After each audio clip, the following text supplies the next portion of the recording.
वह फिल्म छत्रपति शिवाजी महाराज के पुत्र छत्रपति संभाजी महाराज के जीवन पर आधारित है, जिन्होंने मुगलों और अन्य आक्रांताओं के खिलाफ संघर्ष करते हुए अपने अदम्य साहस, रणनीतिक कौशल और बलिदान की अमर गाथा लिखी।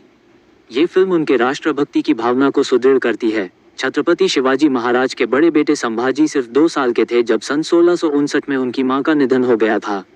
वो अपने पिता शिवाजी और दादी जीजाबाई की देखरेख में बड़े हुए थे। जब उनके पिता शिवाजी को औरंगजेब ने आगरा में कैद किया था तो वो उनके साथ थे। जब वो वहां बच निकलने में कामयाब हुए थे तब भी वो उनके साथ थे।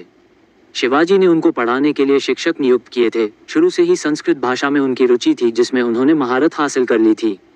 सन 1670 के बाद से शिवाजी ने उन्हें महत्वपूर्ण प्रशासनिक कार्यों में लगाना शुरू कर दिया था। जब शिवाजी राजा बन गए थे तो स्वाभाविक रूप से संभाजी को उनके उत्तराधिकारी के रूप में देखा जाने लगा था, लेकिन इसी बीच शिवाजी के परिवार में एक क्लेश जन्म ले रहा था। शिवाजी की सबसे बड़ी पत्नी सोयराबाई ने 24 फरवरी 1670 को एक पुत्र को जन्म दिया था, जिसका नाम राजाराम रखा गया था। शिवाजी के राज्याभिषेक के समय उसकी उम्र सिर्फ 4 साल थी, लेकिन सोयराबाई चाहती थी कि संभाजी की जगह उनके पुत्र को शिवाजी का उत्तराधिकारी बनाया जाए। वो लिखते हैं, शिवाजी के सिर्फ ये 2 पुत्र थे, हालांकि उन्होंने 8 शादियां की थीं। इनमें में से बहुत सी शादियां राजनीतिक उद्देश्यों से की गई थीं। उनकी 6 बेटियां भी थीं जिनकी प्रतिष्ठित मराठा परिवारों में शादियां हुई थीं।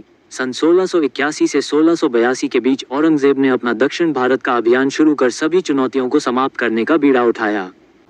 संभाजी महाराज एक वीर योद्धा थे जिन्होंने बड़ी ही वीरता से औरंगजेब से लड़ाई की, मगर मुगलों ने उन्हें धोखे से कैद में कर लिया। संभाजी महाराज के ही कुछ चांद गद्दारों की वजह से ही संभाजी महाराज कैद हुए थे, वरना उन्हें इतनी आसानी से औरंगजेब कैद नहीं कर पाता। संभाजी को कैद करने के बाद मुगल बादशाह औरंगजेब ने कुर्ता की सारी हदें पार कर दी। उन्हें संभाजी को शेर के मुंह में डाल दिया, मगर सामाजिक बड़े बहादुर थे। उन्होंने शेर से लड़ाई की और शेर को मार गिराया। जब औरंगजेब ने देखा तो उसका खून खौल उठा और उसने संभाजी को बेड़ियों में जकड़कर उन्हें अपने पूरे नगर में घुमाया। संभाजी को इस्लाम धर्म अपनाने को भी मजबूर किया, मगर उन्हें झुका नहीं पाया तो यातनाएं देनी शुरू कर दी। औरंगजेब ने उन्हें नजरें नीचे करके बात करने को कहा तो संभाजी ने और उन्हें घोर कर देगा। औरंगजेब को गुस्सा आया और उन्होंने उनकी आंखें निकालने का आदेश दिया और बड़ी ही क्रूरता से उनकी सैनिकों ने संभाजी की आंखें निकाल ली। इतने पर भी औरंगजेब को सुकून नहीं मिला तो उसने उन्हें तड़पा तड़पा के धीरे धीरे उनके सारे अंग काटने शुरू कर दिए, मगर संभाजी इतने दर्द को सहने के बावजूद भी झुकना पसंद नहीं किया। जब औरंगजेब अत्याचार करते करते थक गया तब उसने संभाजी के गर्दन को काटने का आदेश दिया और नगर चौराहे पर लटका कर अपने वीरता का प्रदर्शन करने लगा। वो मूर्ख यह नहीं जानता था कि जिसे उसने मारा है वह एक शेर था, जिसकी वीरता की गाथा युगों युगों तक रहेगी। मित्रों, अपने बच्चों को ऐसे ही वीर पुरुषों की गाथा सुनानी चाहिए ताकि हमारे बच्चे भी इनके जैसे वीर और बहादुर बने। तो देखा मित्रों, हमारे इस भारत की भूमि पर कैसे कैसे वीर पुरुषों ने जन्म लिया है जिन्हें हम भूल गए हैं। तो आओ मित्रों, ऐसे ऐतिहासिक धरोहरों को हम सभी अपने भाई बंधुओं और अपने बच्चों को भी सुनाए और उन वीरों की गाथा घर घर पहुंचाए। ऐसे वीरों के लिए लाइक, सब्सक्राइब और इस वीडियो को शेयर अवश्य करें। धन्यवाद।